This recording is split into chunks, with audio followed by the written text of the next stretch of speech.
Public Health England published very recently our assessment of how the sugar reduction programme is going.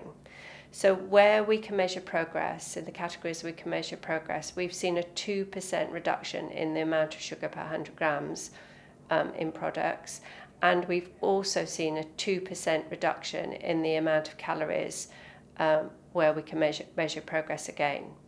We have reported on progress for retailers and manufacturers. We haven't reported on progress this year for the out-of-home sector. We'll do that next year.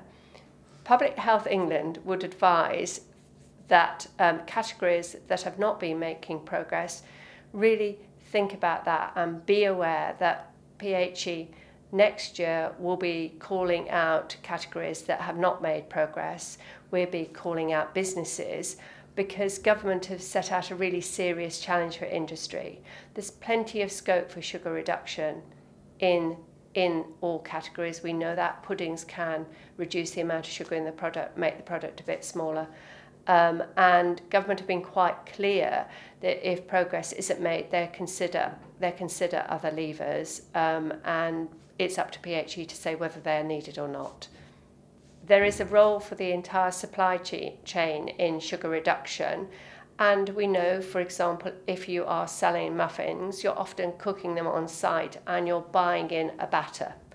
Improvements to that batter will help that company meet its sugar reduction targets. Improvements of what goes in the batter, so I mean the added bits like chocolate bits, like fruit and whatnot, will help companies achieve sugar reduction. So the ingredients sector is an important part of this work. We have been really pleased to see in our data 11% reduction in the amount of sugar in soft drinks that are covered by the levy. And that really represents a great deal of effort from some very big companies, and we're really delighted to see that.